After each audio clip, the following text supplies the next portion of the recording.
USPAP 2022 through 2023 7-hour national USPAP update. Question number 1. A state credentialed appraiser has been offered an appraisal assignment on a complex property. The appraiser wants to know whether the state issued credential will permit them to appraise the property. Which of these is the best source to find the answer to this question? A, the competency rule in USPAP. B, the state appraiser licensing agency. C, federal law, specifically FIREA. Or D, the FAQs in the USPAP publication. Assignment on a complex property will permit them to appraise the property. I'm gonna go with the competency rule, A. Number 2, an appraiser values a 3-unit residential property for a mortgage lender. After the lender reviews the appraisal report, the lender accuses the appraiser of violating a local fair housing law. The appraiser replies that there are so many state and local laws out there, and they cannot be expected to know every single one of them. Who is correct in this situation? A, both parties are correct.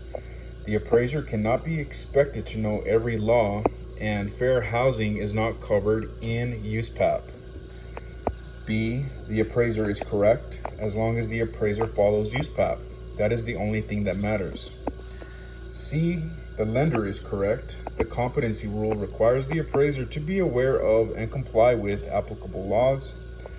Or D, neither party is correct because fair housing laws do not apply in the appraisal of 2 to 4 unit residential properties.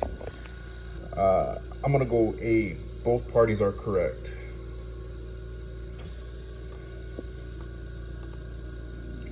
Number 3, anti-discrimination laws and regulations may be applicable to A, an appraiser's business practices. B, a valuation service that is not an appraisal. C, an appraisal assignment. Or D, any of these.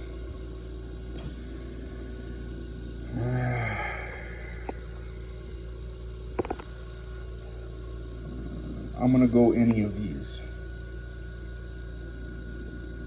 Number 4, a real property appraiser has agreed to complete an appraisal assignment on a 4-unit residence for mortgage financing.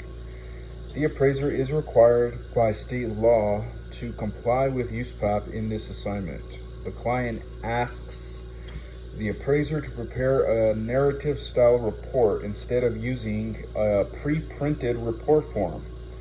With which part or parts of USPAP does the appraiser need to comply? A, only the parts of USPAP that address the appraisal of income producing property. B, all of USPAP including the advisory opinions and FAQs. C, all of the rules in USPAP as well as standards 1 and 2. Or D, standards 1 and 2 in USPAP only.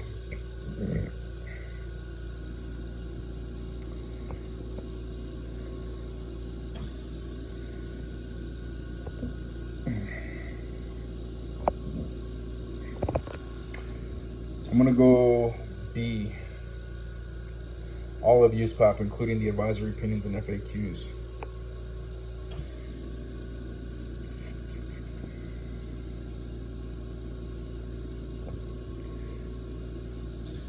Number 5, an appraiser completes an appraisal on a residential property for a mortgage lender.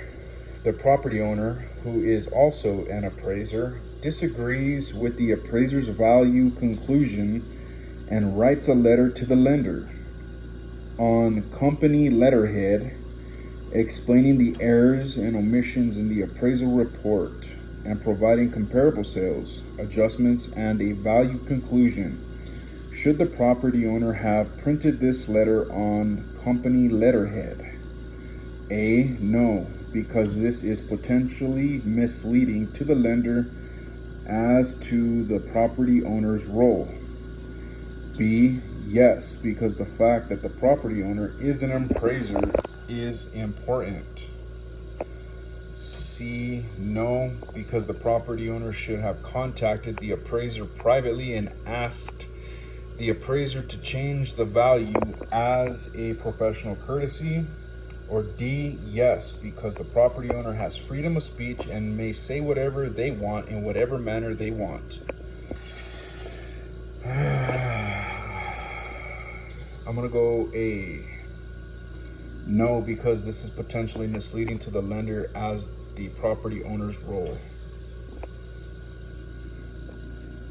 Number 6, assumptions, extraordinary assumptions, hypothetical conditions, laws and regulations that apply to an assignment are categorized as A, assignment results, B, client conditions, C, credible, or D, assignment conditions.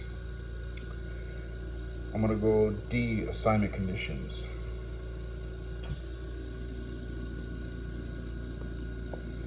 Number 7, USPAP requires an appraiser to identify the intended use of an appraisal. Why is this? A, because the appraiser needs to know the client's objectives in order to help the client meet them. B, it is not necessary to identify the intended use because the client already knows what they are going to use the appraisal for. C, because the credibility of assignment results is judged in the context of the intended use. Or D, because identifying the intended use helps the appraiser advocate for the client. I'm gonna go C, because the credibility of assignment results is judged in the context of the intended use. Number 8, an appraiser completes an appraisal on a commercial property for a lender. The property owner, who is also an appraiser, disagrees with the appraiser's value conclusion and writes a letter to the lender that lists the errors and omissions that the property owner found in the appraisal report. Since the property owner is an appraiser and the letter expressed an opinion of quality of the appraiser's work, is this an appraisal review assignment? A, no, because there is no client. B, yes, because the property owner is acting as an appraiser. C, no, as long as the property owner does not sign the letter. Or D, yes, because it meets USPAP's definition of appraisal review.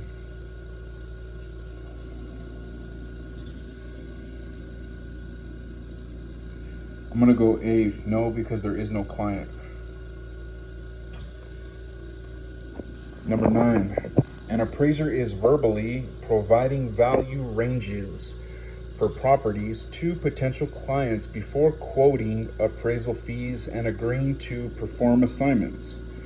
The appraiser does not prepare work files for the value ranges provided to the prospective clients. The appraiser prepares a work file only if and when a full inspection appraisal is ordered by the client.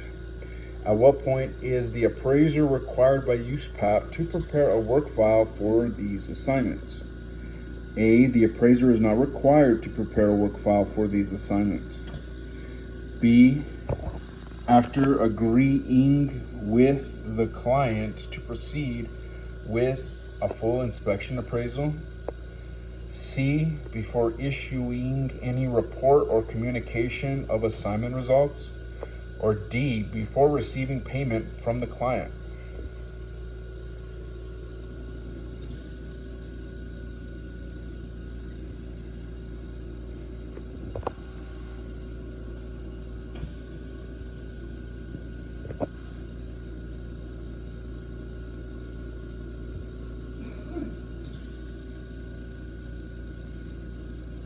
I'm gonna go C, before issuing any report of communication of assignment results. Number 10, the competency rule requires appraisers to recognize and comply with blank that apply to the appraiser or to the assignment. A, assignment due dates. B, client demands. C, fire and building codes. Or D, laws and regulations. I'm gonna go D, laws and regulations. Number 11, a real property appraiser is quoting appraisal fees based on the expected value of the property. For instance, $100 of an appraisal fee for every $100,000 of property value.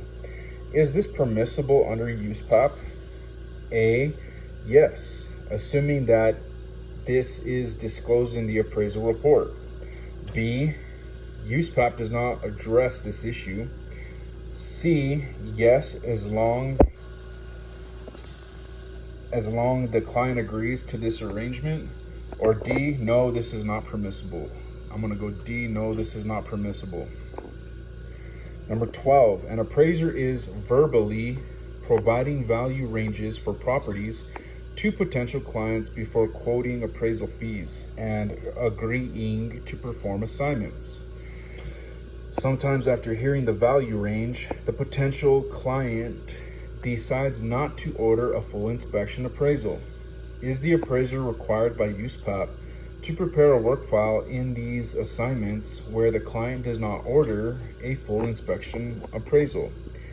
A, yes, a value range is an appraisal, so a work file must be created and maintained. B, USPAP does not address this issue. C, yes, but because a full inspection appraisal was not ordered, the appraiser is not required to keep the work file for 5 years. Or D, no, because the appraiser did not receive a formal appraisal order. I'm gonna go A, yes, a value range is an appraisal, so a work file must be created and maintained. Number 13, an appraiser receives a request to appraise a property that the appraiser had just valued for another client. If the appraiser agreed to perform this as a new assignment, does that mean the appraiser must start over from scratch? A, yes, the appraiser must start over from scratch. B, the appraiser should not consider this a new assignment. The appraiser should simply change the client's name on the report. C, USPAP does not address this issue. Or D, no, the appraiser may use information from the prior assignment that is not confidential. I want to go A, yes, the appraiser must start from scratch. Number 14, which of the following statements about advisory opinions is true? Advisory opinions are an integral part of USPAP and are intended to be enforceable. B, advisory opinions establish required rules for ethical behavior and performance by appraisers. C, the guidance provided in advisory opinions represents the only possible solution to the issue discussed. Or D, advisory opinions illustrate applicability of standards to specific appraisal issues. I'm gonna go D. Advisory opinions illustrate applicability of standards to specific appraisal issues. Number 15, appraisers need to be aware of anti-discrimination laws that exist at which level of government? A, federal, B, local, C, state, or D, all of these. I'm gonna go D, all of these. Number 16, an appraiser is unaware of a fair housing law that applies to an assignment and therefore fails to comply with that law. Which part of USPAP has most likely been violated? A, standard 1, B, standard 2, C, the competency rule, or D, the jurisdictional exemption rule. I'm gonna go C, the competency rule. Number 17, an appraiser is searching for the phrase acting as an appraiser. Using the search feature in the electronic version of USPAP, What is the appraiser likely to find? A. There are so many results that the search is not helpful. B. This term does not appear in the current USPAP publication. C. The term appears in the advisory opinions and FAQs but not in USPAP itself. Or D. There are only 2 search results, so it helps you focus the search. I'm going to go C. The term appears in the advisory opinions and FAQs but not in USPAP itself. Number 18. An appraiser is valuing an unimproved property but cannot obtain the zoning classification. The appraiser made several good faith attempts to verify the zoning with the municipality but was unsuccessful. The appraiser was able to confirm that an adjacent property is zoned R1, single unit residential. The appraiser states in the report that the zoning could not be confirmed and it is believed to be R1. The appraiser values the property based on the assuming R1 zoning. The report also states that this might have affected the value conclusion. This appraisal involves the use of A. An unacceptable assignment condition, B. An extraordinary assumption only, C. A hypothetical condition only, or D.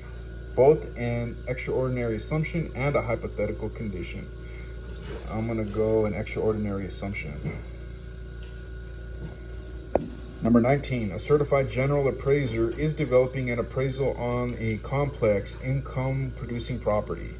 The appraiser believes that discounted cash flow analysis is appropriate in the valuation of this property, but has not performed a DCF in several years and needs a resource for information about this method. Which of these is the best source for information about how to develop this valuation method? A.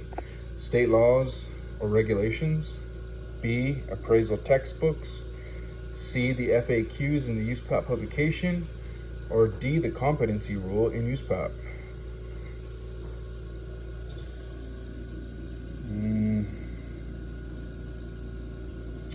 I'm going to go appraisal textbooks.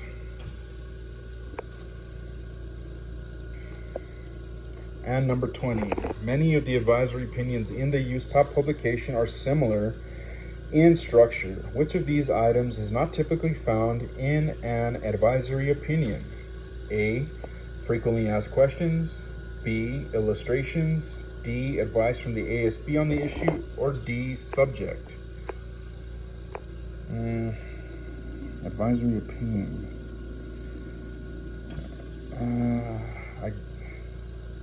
I guess subject. Assessment completed. Finish. You passed. You got a 70%.